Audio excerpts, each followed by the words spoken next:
I remember my wife calling me and she said, "Did you hear about what happened in this Wuhan place?"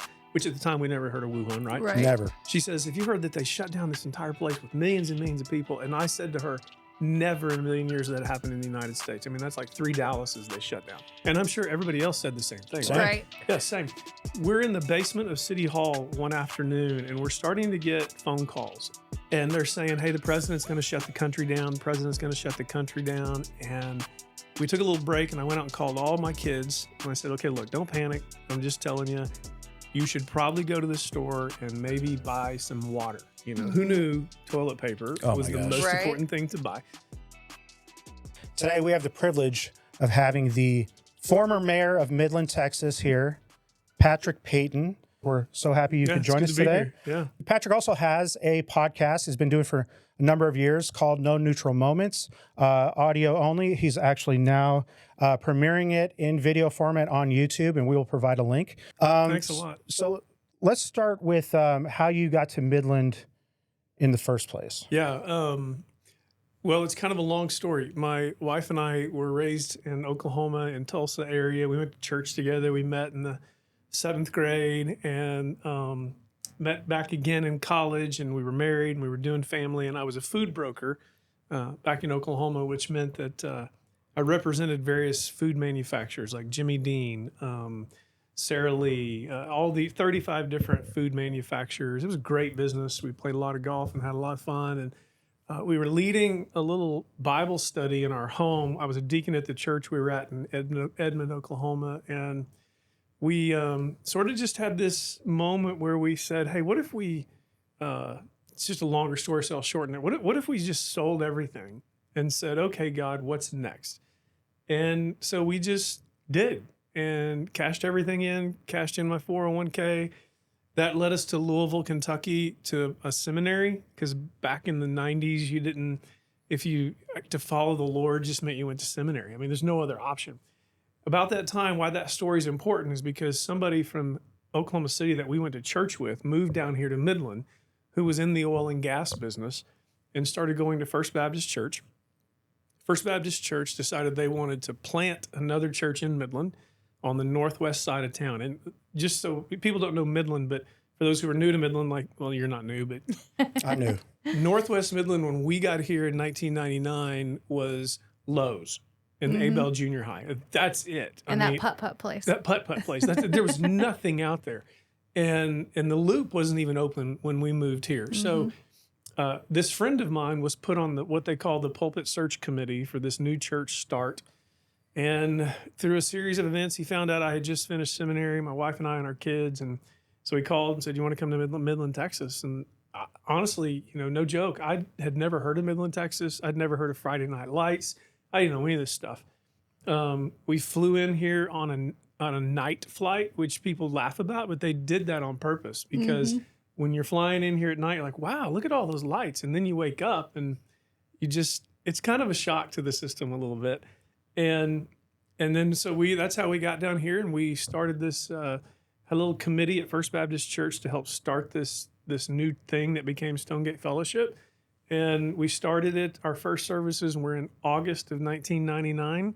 Started at Abel Junior High and with a couple of hundred people.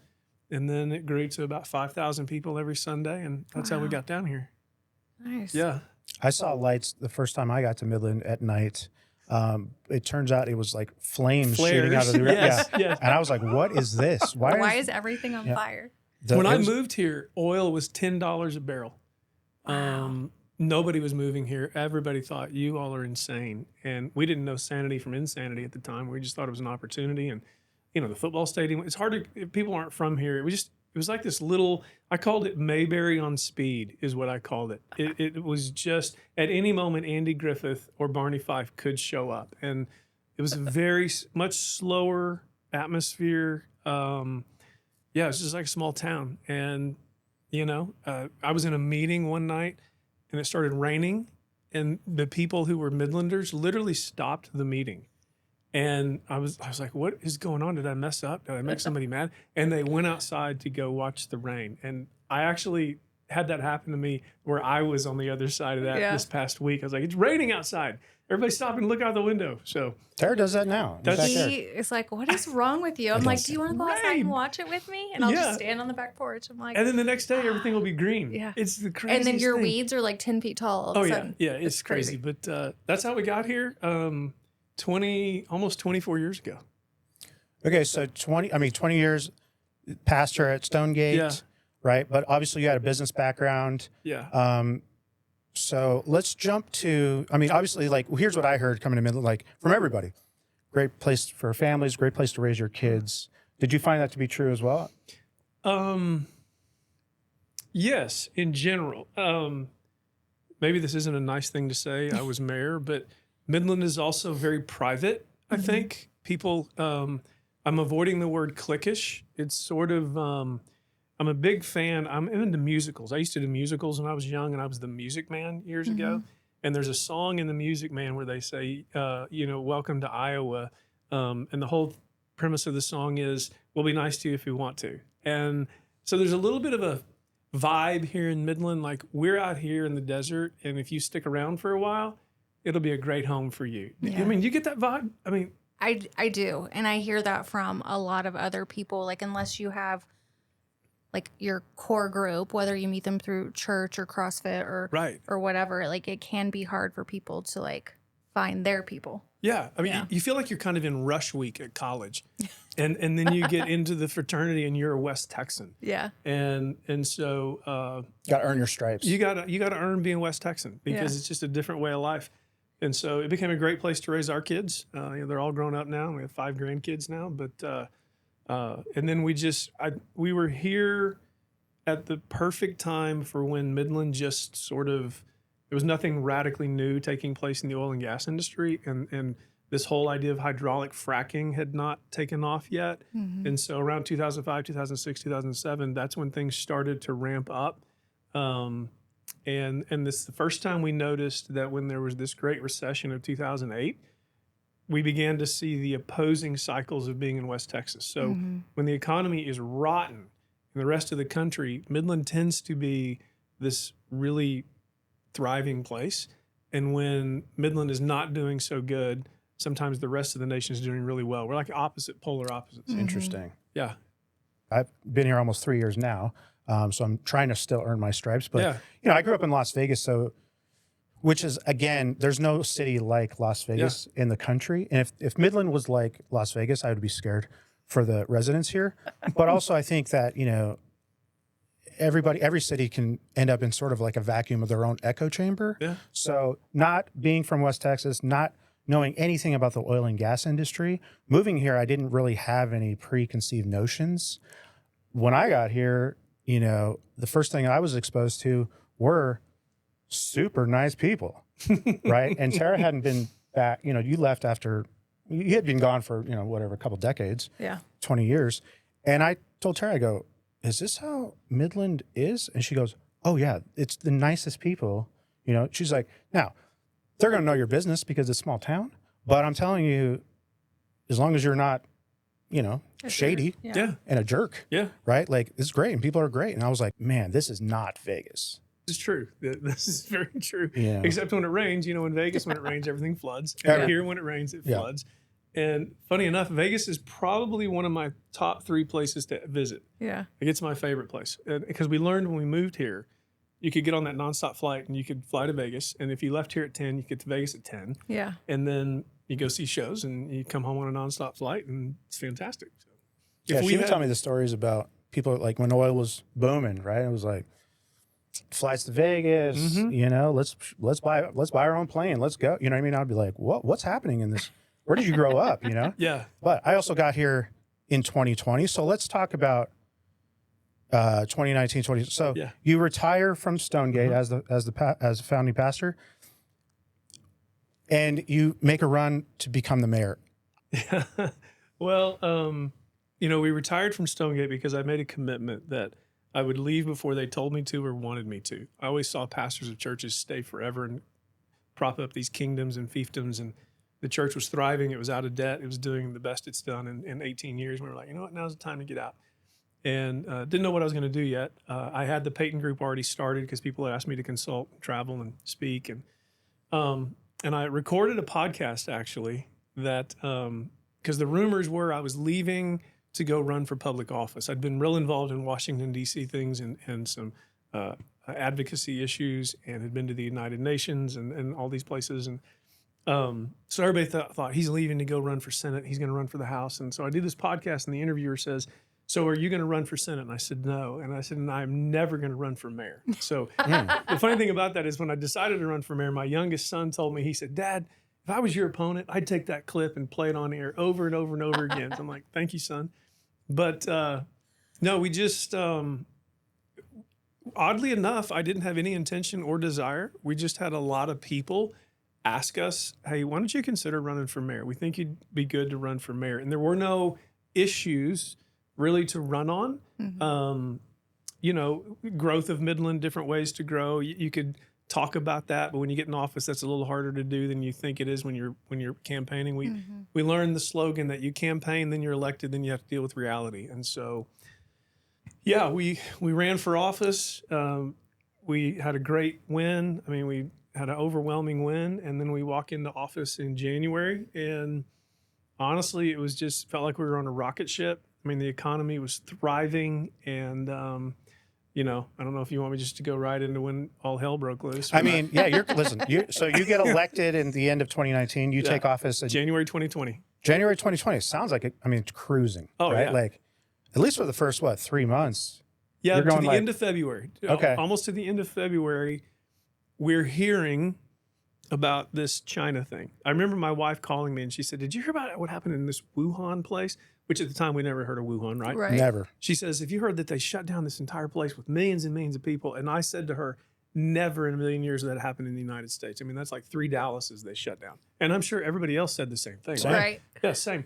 So we're in the basement of City Hall one afternoon, and we're starting to get phone calls from around the nation. And they're friends of friends who are on military bases and different things.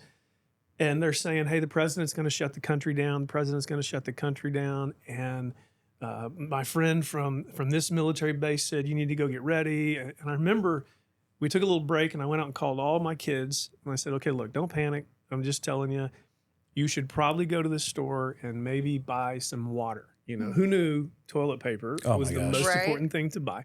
And I said, "I don't know what's going to happen. Don't worry about it." And so we go home, and then that's about the time the hospital calls me and says, "Okay, we don't have any cases yet, but we need to start getting together." So we bring together all the different parties, the county, the city, the hospital, the school system, and we sit around and go, what's our game plan going to be here? We still don't know. We haven't had a case here.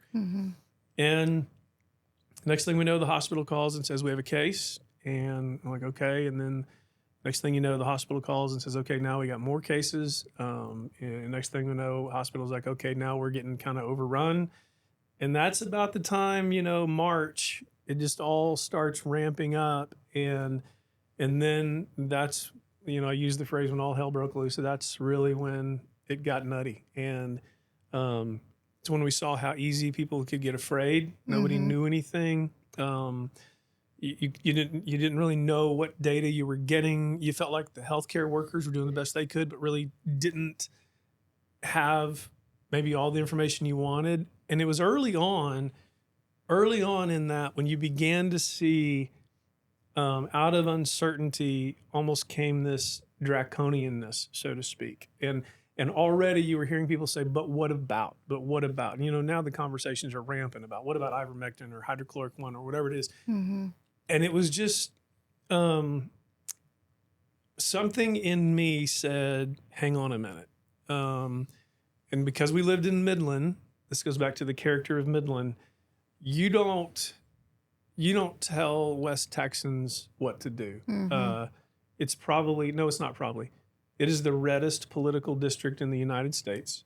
There wasn't even we joke about there's like 10 Democrats here in Midland, you know, and if you are, you say you're a Republican. And so I knew, okay, this is getting ramped up. And by April, May, June, the fighting started. You know, the groups started coming at each other. And the first meeting I had with healthcare workers that came to my conference room, they all sat around this conference room table. I mean, there was weeping and gnashing of teeth. And they said, "Mayor, if you don't shut this city down, you will have 2,000 dead people on your hand in 3 months. And so are you going to buy refrigerated trucks? I mean, literally, that was the meeting. Wow. The next phone call was from another group that said, if you shut the city down, you're a socialist, Marxist, communist, and we'll make sure you're kicked out of office. So the first thing we had to deal with was, apparently there is no middle ground in this conversation. And that's when I began to, and I think our entire council, to their credit, did. I think we did something that most cities didn't do, which was we said, if it's this extreme, then both sides are right and both sides are wrong. So there has to be something in the middle that we can wrestle with. And we actually called it the radical middle. And so, yeah, I'll keep going. There's so many stories. I mean, it's, I started getting calls because for some reason, the governor, Congress wasn't in session in Texas because they're only every other year. And he started issuing these edicts. There was the mask mandates, there was the shelter in place mandates, and all these different things. Or you couldn't go to work and all this. And telling Midlanders they can't go to work is another serious capital crime. And so for some weird reason, I ended up on Fox News. And it was the evening Fox News show. And it was also because of oil was starting to tank. And so they were wanting to talk to us. I was interviewed by Italian television came here, German television came here. I was on the BBC, CNN, Fox News. Wow. And on Fox News, they said, we hear that you don't quite agree with the governor. And I said, well, it's not that I have issue with the governor, but the problem I have is we're starting to issue all these mandates, and we're not calling in the Congress or the legislature to start debating these issues. We're just issuing, governor's executive orders. And I said, I think living in a representative republic, it's important in this time of crisis, especially that you start debating these issues, even if you have to do them over Zoom. 20 minutes from that phone call or that Zoom session, I get a phone call from the governor's people that said, why are you picking a fight with the governor? And I said, I'm not picking a fight with the governor.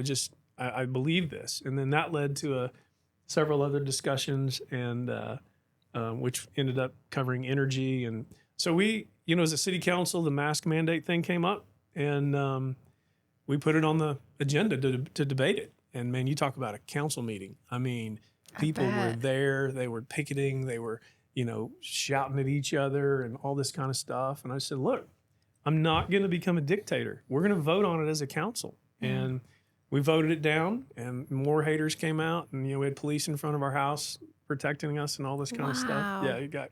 Is it the governor that has the final, if something's going to get shut down, it's the governor's say? Unless you defy it, which we did. Okay. I mean, we just said no, we're not going to enforce it. I mean, I made it clear I was not going to send the police department out to find people not wearing masks, and I was not going to send the police department out finding people who opened their businesses telling them they had to shut down. Yeah, I mean, for me personally, it's a choice. Do I want to wear a mask and potentially protect myself, but also the elderly people that I'm around and the high risk people, and that's the choice I made. But then my dad was like, I will never ever wear a diaper on my face, and I'm like, you do you. Yeah. It's choice. Yeah, I think I spent a good third of my career in the faith-filled world, and everything can get very dogmatic, which it is. I mean, and you don't have discussions about heated items, and when things get heated and people get afraid, number one, you can control them, and number two, you shut off discussion and debate. And there was another hitch that I had, which was when debate and discussion was getting shut down, and just asking questions was getting shut off on social media. And once I started seeing sort of this editorializing of opinions and this canceling of debate, there was something else in me that said, okay, hang on a minute. You can't start doing that. And so we pushed back more, and it was an intense time. It was. Do you feel like your opponents at that time were just like, whew, that they didn't win? Oh, you would not believe every person that had been a mayor would come up to me and say, I'm so thankful I never had to do this. And I mean, I would joke with our opponents and tell them, when we'd see each other, they'd be like, glad you won. But it was, it was taxing. It was very taxing. You don't realize. I still have a folder of all the hate email. I mean, it was, and I got hate email from all over the nation once. Wow. You ended up on television, and there'd be a good 50% of them began with, good, lousy MFer, and then multiple. That's when I first learned that people would get on these email things and these bots. And then I started getting these emails, I'd get several that said, we hope you get the worst case of COVID and they don't have a bed in the hospital and you die the most horrible death. And that's also when I learned that people who are for you and support you don't write emails to support. They'll write you a quick note and say, hey, appreciate everything you're doing. Haters write books. Yeah. And they spend a lot of energy. Yeah, a lot of energy. And lovers are like, love you, appreciate all you're doing. And the haters just, and that's when you finally just learn, I'll stop reading it. I'm not going to read anything. Don't read the comments. Yeah. Ever. And that's a funny comment. I've always told my wife and my kids, I'd said, don't read the comments. And unfortunately your kids do. And, it takes a toll on your family when they read what they're saying about their dad. And not bad. Yeah. So it was, funny thing is I never got COVID that whole time. Nice. Ever. I mean, I was around people all the time. Yeah. And if I had it, I didn't know I had it. But it, after a while, Midland sort of calmed down. I did a big press conference in front of Tall City Brewery, and I said, this city is open. We're not going to shut down. And that began a whole nother string of hating. But it, it was insane. So next, do you want to run for governor? No. I mean, look at it from this way. Like we were talking earlier, and it was like, okay, so in '99, you started a new career essentially, right? And came to Midland, and then shortly after that, Y2K hit. Yeah, I remember. And then 20 years later, you take on a new role, global pandemic. So I was sitting there going like, whatever Patrick Payton is thinking about doing at the beginning of 2040, let us know ahead of time. Because there's a crisis coming. Because we want to stock up on the toilet paper, apparently. Yeah. Definitely. Yeah, it's, it's sort of just ebbed out here in many respects because we didn't have all these things propped up that you had to do. And, but one of the podcasts we did, we interviewed Bob Fu, and in the middle of that is when all those protesters came into town from China. So that was a whole nother issue, and then we had negative oil. That was another issue when the oil went to negative 35. We had an incident where a young man had an interaction with the police, and it was right in the heart of the Black Lives Matter protest. And this was a young African-American gentleman. And so we had protesters come from out of town, and we ended up in a town hall meeting that we had to get escorted out by the police. Dang. Yeah, it was. So you had an eventful. It was very eventful. Like tax discussion. We would joke as a council that kind of when things calmed down and we had to talk about property taxes, we're like, this is great. We're just glad we can talk about property taxes. I mean, I looked at a statistic that said, on average, the average yearly salary for a mayor in Texas as a whole was around, let's say, $60,000 a year. So it's clearly, you don't get into becoming a mayor for the money. And it seems like, so even what outside the mayor of of Midland makes? I don't. $75 a month. What? Wait, what? Yeah. The mayor of Midland makes $75 a month. Okay. And they take taxes out. Outside of a global pandemic aside, what type of person wants to get into that knowing you're going to get here's what I think a mayor does, right? It's like, obviously you're in charge of the budget, the city budget, and going okay, it needs roads and police and fire and things like that.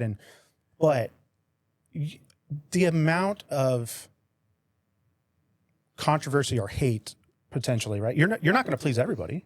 Right? Oh, yeah. Never. Never. Yeah, you better settle that pretty early in life. Good. $75. Yeah. But remember, okay, Midland, 2 high schools, 130,000 people, sort of like we said, Mayberry on speed, central hub of all oil and gas industry in the United States, top 3 in the world. Midland was never a city that had to be managed. I mean, okay. So as a city council and a mayor, you just represented your people. You took care of roads. You took care of the police and fire. Occasionally something would happen and you'd have to deal with it. there'd be a tragedy you'd have to deal with. Never, ever in the history of Midland has there been this need to have a full-time mayor. So when you become mayor, you sort of are, you're getting into it to say, I just want to serve the community as best I can, make sure we stay on track. I do a lot related to strategic thinking and planning, so I thought I could bring that to the city. So when you step into the world we stepped into in 2020, 21, and 22, the game changed, and it was 40 to 50 hours a week because you're now in the middle of this, and this has become a full-time job while I'm also running a company in 2 states, and city council members get paid $25 a month. That's so crazy. So you begin to see what's happened though is, you can overreact and say, now wait, we need to have a huge salary for the mayor and everything, but the city hasn't changed to that degree yet. But it was a money losing proposition for a good 3 years. It takes a certain type of person to want to take any sort of official office around the country, right? So it's like, is there any certain traits or any advice you can give to somebody who's thinking about, who's like, hey, I'm thinking about running for office? Don't do it. That would be the first. I think that you have to make a fundamental decision. You're either a servant or a narcissist, one of the two. And I know that sounds like 2 extremes, but if you watch politics, you can sort of pick up on that. And so if you're going to be a servant, you are going to realize you're going to have to find a way in the radical middle. And that's not a very popular place today because everything is so divisive and so extreme. But I do believe that we have a young generation, whether it's the Xers or the millennials, that are looking for that. You're not seeing it on the national stage right now. I think it's an important time for young people to consider going into politics, but you've just got to make sure, number one, you're not in it for yourself. Number two, you're going to find out who your real friends are, and you're going to have about 3. Number 2 or 3, whatever it is, make sure your family understands what they're getting into because people are going to come at them. You just got to be really, really, really, really comfortably solid in who you are because the temptation to please people is higher than any place I've ever been, like even the pastoring world. I mean, in the pastoring world, you had a conviction window, that you preached out of. And if people liked it, they come to your church. If they didn't have to come to your church. And that's the way it was. As a mayor or a representative of people, you have to represent all different people, all different races, all different opinions. And really the wisdom is in navigating the extremes. And you can either do that or you're going to go one side or the other because of the approval and the money that'll come your way. So at that time, you were here for 20 years, been here almost 25 years. What are some of the common, complaints or gripes that you would hear over the years about Midland? Very trivial things, quite frankly. Incessant complaints about the roads, which is, I laugh because I think the only reason people in Midland complain about roads all the time is because we're so smallish and you kind of drive over the same roads all the time and you don't realize that the toll it takes and they forget because they've left Dallas or Fort Worth or Las Vegas because every time I go back to the big city, I'm like, every road is under construction here. We're not the exception to the rule here. Yeah. So you hear that. And then if you're not fixing roads, I mean, this is across the board. People complain. If you're not fixing roads, then you're doing something wrong. If you're fixing roads, you're fixing too many. So that's a common complaint. The second most common complaint was trash. Yes. Totally. And that one's legit because we have a community that we're very similar to a military city with transiency and people who come in and leave and all this kind of stuff. The man camps you see on the outside of town. That's an issue. And the wind blows like nobody's business. And the mesquite trees we have everywhere and trash, and all this kind of stuff. They just catch it all. They just catch it. Yeah. And I was on the radio every other Wednesday after city council meetings, and I get all these phone calls while I was on air about, what are you going to do about picking up the trash? And finally, I just said, I personally am not going to do anything, but I'm going to ask you if you're going to pick up trash. Yeah. Because that's the bottom line. So we sort of tried to change this narrative, pick up trash, and people started to do it. The third complaint was there's nothing to do, which was really kind of funny, but I will confess, when I moved here, we didn't have a Starbucks. I mean, not one, not even in a grocery store. So now, we got Dutch Brothers, we got Black Rifle, we got more Human coffee Bean, shops. Yeah, the Human The Bean, Grind. all these places. So people say there's nothing to do, and that was a more legitimate complaint maybe 10 years ago, 15 years ago. That's beginning to change more and more. And the median age here in Midland is like, 32? Yeah. So when I moved here, it wasn't even close to that. Yeah. So people were like, we don't want anything to do. We like what we do. Yeah. And now that's changing, beginning to change. We're never going to have like an amusement park or something here, So honestly, People who go to amusement, I'm baffled by that because I don't believe that locals go to the amusement park in their city. they don't. That is for tourists. That's right. So even if you had an amusement park, you wouldn't go to it. I mean, I will say I know people in LA who like go to Disney all the time. So like literally LA or like a 50-mile radius. Most of them like live in LA or the Valley, so Yeah. I look at it like it's 50 miles. It's kind of like locals in are they Vegasans? What are they? Vegans? that's a great Las Vegans. Las Vegas. That doesn't even That sound doesn't right. even sound right, That does sounds it? ridiculous. Cityans. Like you Vegas never, locals. like you don't see locals on the strip. Not if they- Rarely. You do not- see yeah. them at Red Rock and Green Valley, Yeah. but they don't go to they're like, why would I go there? So It's the same thing. It's like I don't want a $22 cocktail on the strip when I could get it Right. for $4 off strip. Yeah. Same reason why if I'm in Orlando, I'm not going out of my way to go and have dinner at Epcot Center. right? Exactly. Like versus Exactly. just going around the corner. No, it's the city's changed so much. It really has. I mean, I would say Midland is in its. If you compared it to a kid, I think Midland is about 18 or 19 years old right now. It's all of a sudden going to have to decide.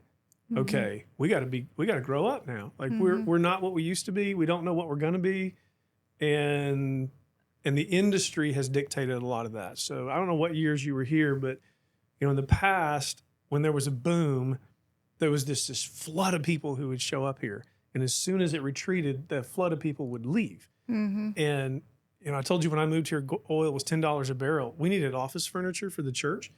And there were no major oil companies here anymore. They deserted all these buildings. And so we called them and said, can we buy your furniture? And they're like, absolutely. Yeah. And we bought like CEO desks for $25. I mean, this place was a ghost town. Yeah. And then, so it would be in and out, in and out, in and out. And you remember that sort of. Now, because the industry has turned from mining to manufacturing and they're trying to work off positive cash flow and they've really changed their model. They're trying to pay dividends and all this kind of stuff. You're seeing this rocket ship up, which means Midland is turning into a self-sustaining perpetual community, which there's also data that shows the closer you get to 150,000 as a community, the more self-sufficient you become and not susceptible to the ups and downs. So again, we're like, okay, I think we've gone through puberty as a community, maybe. And now it's like, okay, here we go. Yeah. And we're going to have to make slow, steady investments as a city and for people to want to stay even longer. Like I remember when one of the booms was like just beginning, like housing was such an issue out here that like people were like living in storage units. Totally. Like it was wild. No, Just parking because of the space. influx of work? Oh, yeah. Yeah, People and just- you couldn't get a hotel room No. anywhere No. unless you were staying in like some sketchy places. Yeah. In the Like- early, well, I forget the years, but it was probably 2014, 15. I may be wrong on my dates. You could not get a hotel room in this city for less than $500 a month, a night. And that was not the win. Yeah, it's Bellagio prices. Yeah, I mean, It was not the Four Seasons. It was not at all. And, by comparison, first home we bought here was a beautiful home in a community called Grassland and pretty brand new. 1, 2, 3, 4, 3-bedroom. Was it 3-bedroom? I mean, couple of bathrooms, full garage, yard, all this kind of stuff. I mean, it was probably 2,500 square feet, $131,000. Dang. Okay. That's Yeah, that's cheap. I thought Vegas was cheap. Vegas was cheap. yeah. We sold it for over 3. Yeah. Okay. And for somebody to find a really nice house here in town in Midland for $131,000 ain't happening. No. Not even a bad house, probably. No. And I Yeah. look at real estate a lot. Yeah. Just So for that's fun. how much it's changed. Yeah. From the people that we, have interviewed in the past or just talked through, conversation, I started to get the sense, and, Terra, maybe you can confirm this or not, but it was like the younger generation would go, okay, we born here in Midland, grew up here in Midland. But the second that we could get out, it was like, well, off to Austin or off to Dallas or things like that. And so, to hear the aspect of there's nothing to do, I'm sitting there going like, well, are you comparing it to those major metropolitans? I mean, I feel like any smaller city would have the same sort of gripes, I guess, right? Like, Yeah, I think the young people see the allure of the city. And then what happens, and we knew this in the church world, we knew when young people change is when they have kids. So what's happened to a lot of these young people is, and when I say young, we're talking late 20s, early 30s. Okay. They start having families, and then their perception of where they want to raise those kids radically changes. And so, and since most of our major cities are kind of having some issues about how family friendly they are or family safe they are, they're sort of having this, okay, maybe I want to go back to Mayberry, and I like the sunset and I like the sunrises and I like the weather most of the time when it's not 150 degrees. It's easy to get around for the most part. It's easy to get around. Even when traffic's bad, it's not that bad. Totally. And then if you grew up here, by the time they've come back, things have, we've got more restaurants. There's much more cuisine, so to speak, and there's people doing things. It's just changed. And so they're like, okay, I think I want to raise my family here. Yeah. that makes sense. You sort of mature as a whole, and like you're saying, the allure of the city, right? I just happen to grow up in the city, but then I realized early on, like, as soon as I had kids, I was like, oh, I never thought about a school district before. They're terrible now that They're I terrible in understand Vegas. it. Totally. So let's talk about the Payton group. So you started that right before you ran for mayor. So, but this is you're in business and leadership coaching. Yeah, it's sort of a lot of different things. It started out as I was asked to work with CEOs and executives on leadership stuff, which I'm not a big fan of the coaching business realm, because a lot of it is made up of people who are go to a little class and get a coaching certification. They don't really have any history, business history, success, or whatever it might be. They just have their shtick. So I've sort of tried to avoid that, but I have a pretty large client list, and the way I describe it is I'm an avid golfer. Most people aren't, but in golf, the world's best golfers all have coaches. And if you watch them when they're practicing, their coaches stand behind them, and they may not say a word. But occasionally the pro will turn around and ask him a question, and he'll say something like, you should move your thumb or something like that. And the way I equate it is the clients I walk with, I spend time to build a relationship, and I am a guide on the side who watches them play their game. And if they trust me enough and they understand that I understand what they're doing, then they're going to ask me, hey, I'm going to give this speech. Can you listen to me give this speech? I'm going to go into this meeting. Can you help me with this? I'm dealing with this. And that's the value I create, is saying, okay, I'm just, as I heard one guy say, he goes, people are tired of sages on stages. They need guides on sides. And so I've just sort of said, you know what, let me just be your guide on the side. And companies like that, because it's not I keep saying, that's a terrible filler. I haven't used that in a long time. But it's just, there's no shtick for each person. I just have, I've done business with people for nearly 35 plus years. So you just bring a wheelhouse or warehouse of knowledge. And if I can stand and kind of be your Yoda, I just want to help you be the best Luke Skywalker you can be. And I'm not a Star Wars fan, but it just came to mind. And that's what we do. And then we do boardroom consulting, and then some investing and different things like that. You're saying you're working with the CEOs. Like, is it marketing help? Is it sales help? Is it culture help? It can be all of the above. All of it. It can be all of the above. It's with some of the marketing that I work with people, it's me just listening to them, and they're saying, we're working on this marketing proposal. I have a client who was doing a big rollout, and he just called me and said, I've got my slide presentation ready for how we're going to roll out this marketing campaign. Can you just come and be a neutral guy? And I try not to, it's hard because I'm in their businesses a lot. So I don't want to become like an expert in their business, because I'm not. I want to be an expert in people. So I'll go and watch their slideshow. And with this one individual, I went through the whole slideshow, And I remember saying, can you go back to slide 3 and let's just change a sentence? And can you tell me about the words you're going to use? And I've had clients who call me and say, I'm getting ready, like I said a minute ago, to have a conversation with an employee. We've already done the HR thing. Can I rehearse my conversation with you? Absolutely. Let's just do that. Or I help them with public speaking. And then I'll help them with strategic planning if I need to do that. It's a real niche I've been able to find that if I don't have a shtick, I've used that word twice now. If I don't have a shtick, but I have an understanding and some wisdom and some perception, then they can trust me and say, okay, I can trust him and I can bring him alongside of me. And literally, this is where I use the word that I don't like. He can kind of coach me from the press box or the sidelines. So that's what that's turned into. Well, that takes 30 years of experience and wisdom in this industry or in various industries and working with various industries. It takes 30 years. You become a better coach when you start getting older and realize how many mistakes you made. I mean, you don't become a great coach because you were great. Mm-hmm. You become a better coach because you have the ability to replay your game and go, wait, I would have done that. I should have done that different. I would have done that different. And, because the older you get, usually the quieter you get because you realize I'm not as smart as I was when I was in my 30s. And so now I'm chasing down 60. I just turned 56.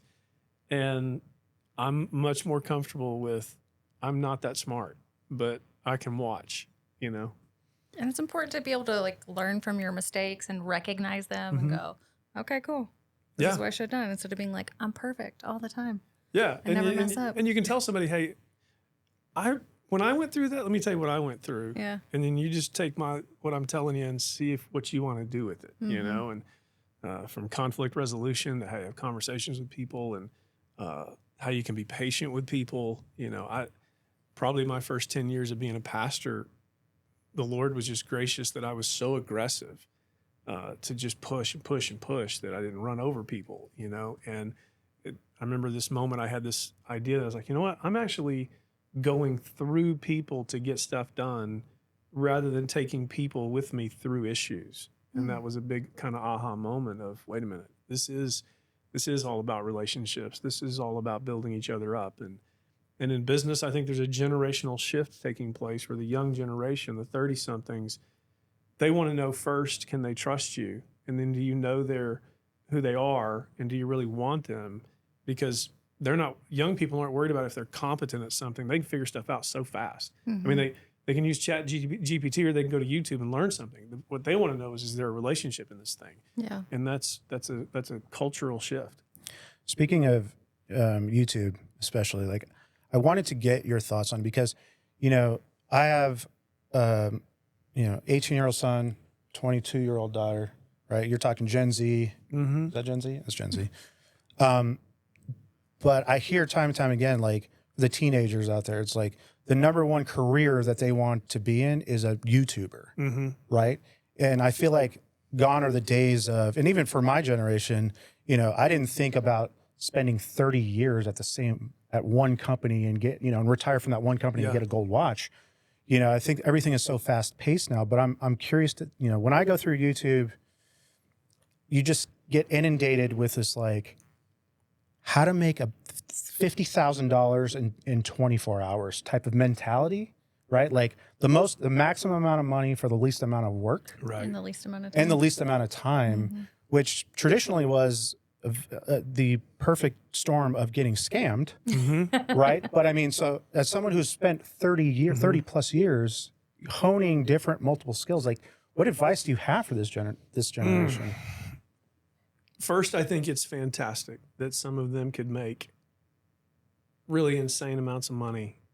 The danger that I see is the ability to make money now rapidly through social media is based upon a character you can create rather than the content of the character you have created. So my concern is influencers and others and people who are trying to make a living on social media are marketing out of a really shallow well of who they are. Does that make sense? Mm-hmm. And so I'm concerned that they could make money and not know who they are, and then they'll lose themselves trying to figure out who they are with their money. For instance, how many young movie stars who were teenage movie stars or child movie stars were absolute adult wrecks. Well, because they spent their entire life pretending and acting for a buck, and they made a lot of money. Well, that's exactly what's happening here. And sometimes they're marketing clothes and they can do those kind of things. But if what you're learning to do is make money by acting, then you could be monetarily successful, but you're not a human being yet. And I'm afraid they may have, and you can get lost in a character you've created. And also, you know this better than I do, but what comes quick goes quick when it comes to the social media world as well. And you're one quote away from being done, or, so what are you building towards? I'm just concerned that they don't work on themselves enough and know who they are well enough. But you can really, you can really start to believe. I'll start that sentence over. I used to tell my kids, never believe your positive press is what I always told my kids. And that's why I never read the paper when I was the mayor. I had people tell me what was going on. I didn't read columns about me. People used to come up to me when I was preaching and say, that was great. They're like, you'd say that if it was the worst thing I ever said. So I just told them, never believe your positive press. And that may sound like cynical, but I think I was training myself to not allow yourself to think more highly of yourself than you really are, and just keep striving. And I'm afraid there's so much approval, or what appears to be click approval, that you have a false identity. Does that make any sense at all? It does, because, if somebody does lose, their following, whatever, and they don't have a good sense of who they actually are, then that's going to be doubly hard for them to bounce back from that. Yeah. And hopefully they're being very smart with their money and investing. And the most successful people have the most failure. Yeah. It's the rare person who's the one hit. Well, there's a lot of people who are one hit wonders.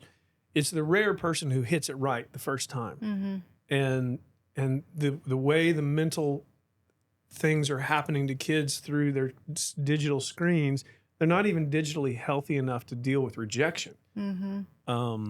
So again, more power to them if they can make it happen. But you asked, what's my advice? I just say, you better really work hard on who you are in your soul. Yeah. And because your soul can get crushed pretty quick. Yeah. I think more often than not, those types of, I'll say clickbaity type of headlines and things like that, it is an act, right? A lot of the times, because it turns out they've made the money through selling a course on how to make the money. You know what I mean? Yes. It's like, hey, I'm going to show you how to make, $100 a day. Just send me $1 for my pamphlet. Right. Yeah. And then it turns out oh, that was a scam. Yeah. Right. I'll tell you when this hit me the first time.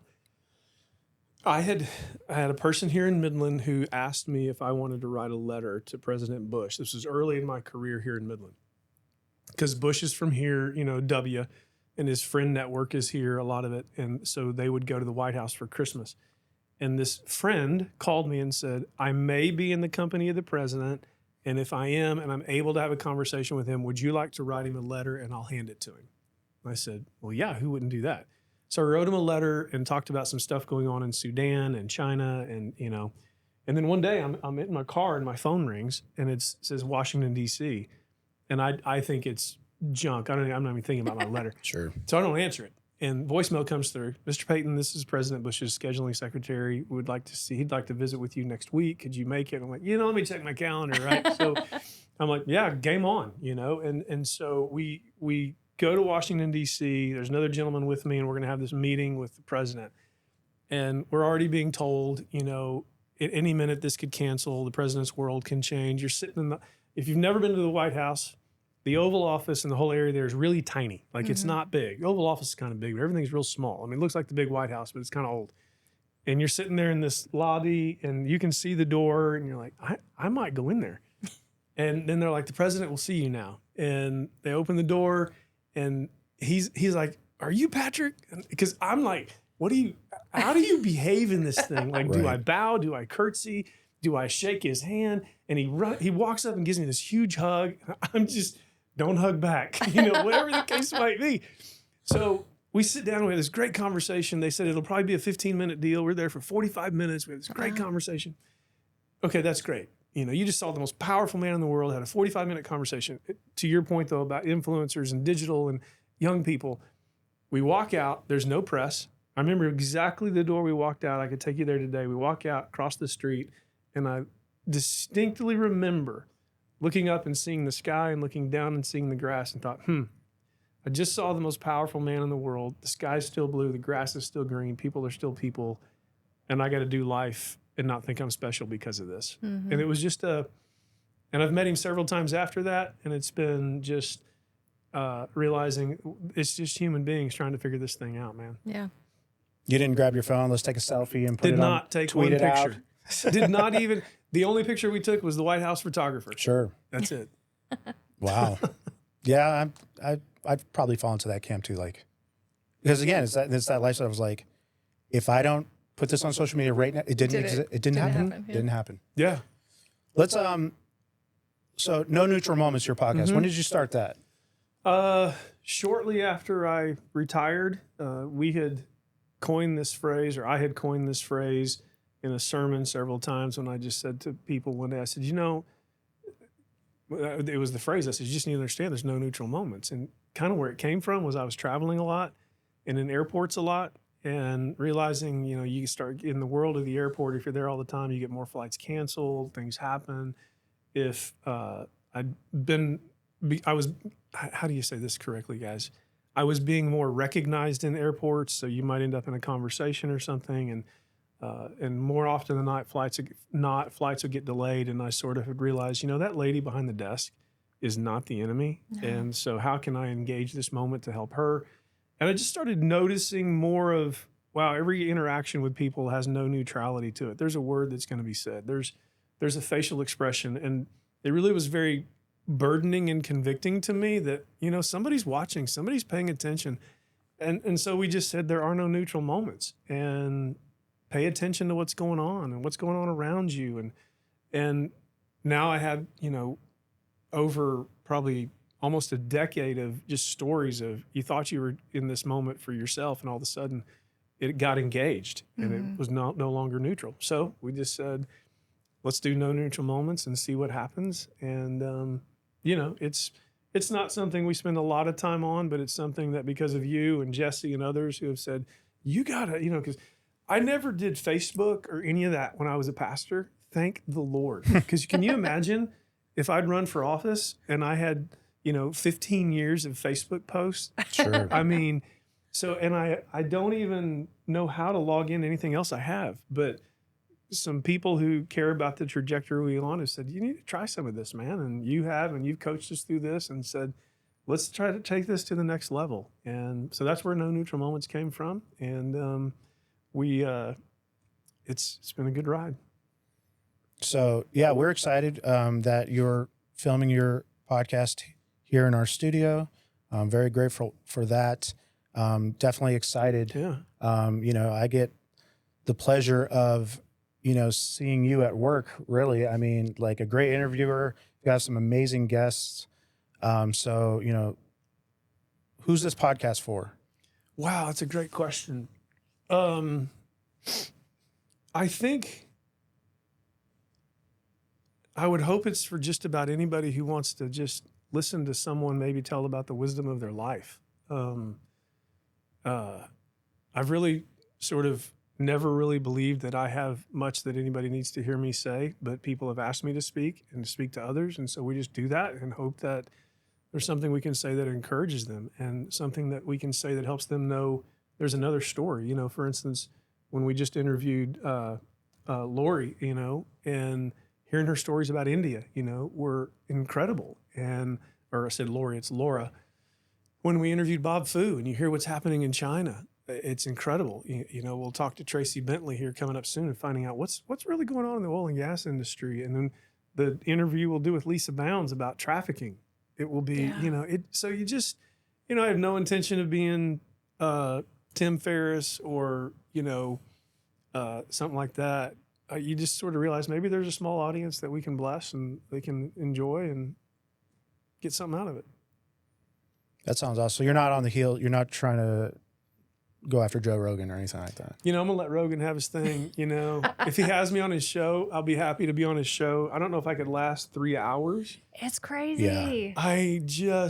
It's crazy. Yeah. I mean, it's so long. But yeah, I think we'll just see how it goes, and we'll see if we have a market for it. And if we don't, it's not our identity. So we'll go on to the next thing. Yeah. Well, listen, we appreciate your time today. I know you've got some other engagements to get to, but we thank you for being here. Really appreciate it. You know what? Do you have any final advice for the current mayor of Midland? I have learned to never answer that question. Okay, well, all right. Didn't get that TikTok clip for outgoing mayor message, but that's okay. We can do a dance.